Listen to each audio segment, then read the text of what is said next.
Good day. This has been recorded on February 7th, 2026. This is part 2 of Against Other Gospels, or Against Perverted Gospels. This one is going to include the Christian nationalist groups, the white Christian nationalist groups, that are considered extreme. This list is basically from the Southern Poverty Law Center, and I'll explain a little bit of that later. Anyways, the groups would be a nonviolent group. The groups are violent or come into two kinds. Ones that use religion and ones that don't. Since this is going to be against perverted gospels, I want to concentrate on the ones that use the cover of religion, namely Christian religion, though there's one in there that's not. Moms for Liberty, nonviolent. Proud Boys, nonviolent. Violent. U.S. Parents Involved in Education, nonviolent. Patriot Front, which is a successor to Vanguard America. They engage in vandalism and intimidation, not linked to any lethal attacks. The Constitution Party is nonviolent.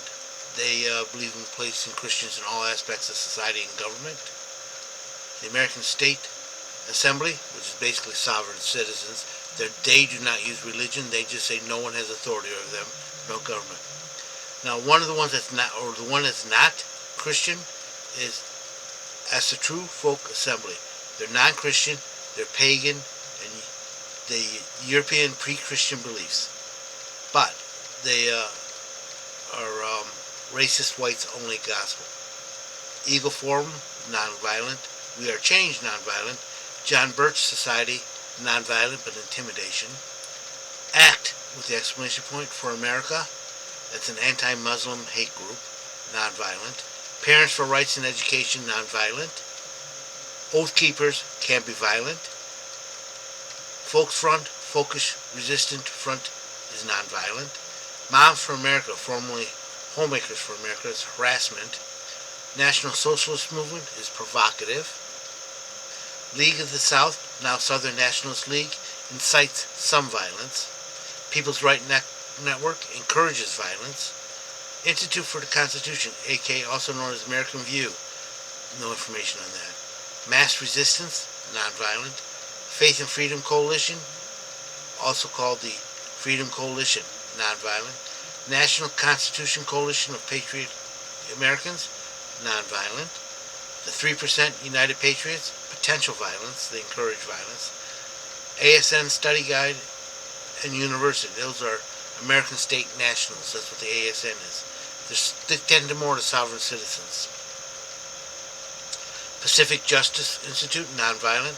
The Last Militia, they prepare for violence. They believe that the country's going to collapse.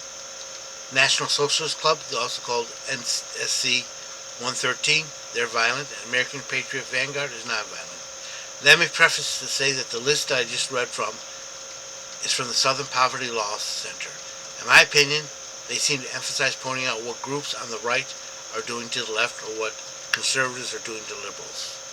While I don't agree with everything they list, they often have a point, if taken from a Christian perspective. I find myself agreeing with their points, but not agreeing with their solutions.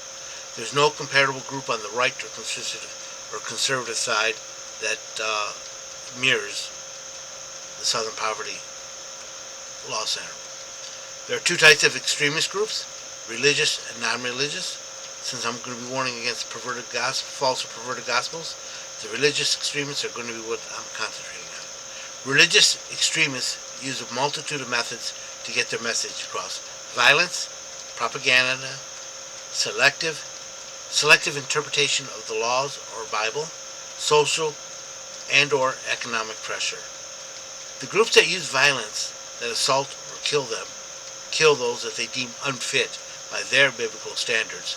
They tend to emphasize parts that make them feel powerful and neglect the parts about love, kindness, and mercy.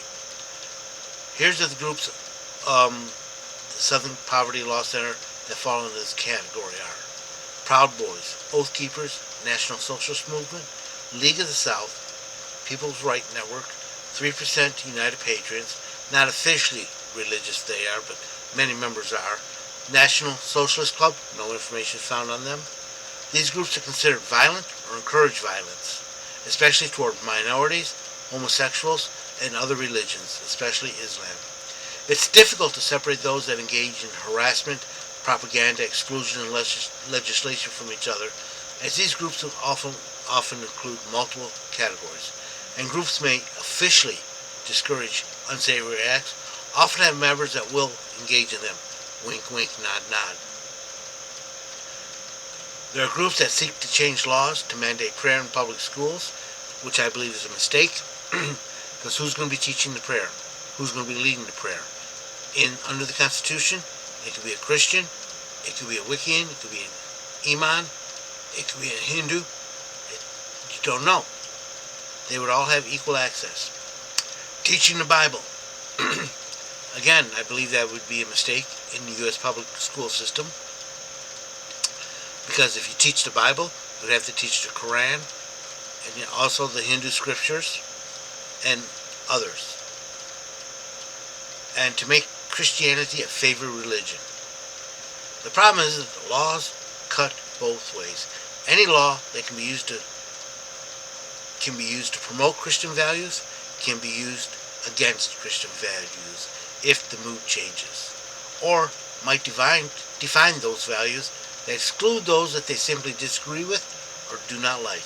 Think about how many religious groups really don't like each other, even though they're supposed to. And even if the laws promote Christianity exclusively, whose interpretation? What all these groups have in common is that they are trying to do things in God's name, promote a Christian society, either by themselves or with government assistance without including God. They're trying to force a Christian society or culture without creating Christians. Instead, they are using laws, public opinion, social and peer pressure, and placing or requiring Christians in public office. This is not a godly method. God's method required individual precipitation, as in meeting people one-on-one, bringing the gospel of salvation to those who need it personally. God is a God of choice. Each person must be free to accept Christ or to reject Christ without coercion. If there's any type of coercion at all you're going to be getting are liars and hypocrites. A person can only accept Christ honestly if after hearing the gospel of salvation. That is, they admit that they are a sinner, that they cannot stop sinning on their own, that they agree that the penalty for sin, any sin, is death and is justified, except that they cannot save themselves, that is, they cannot make themselves right with God, except that Christ died to pay for their sins, that is, to cleanse them.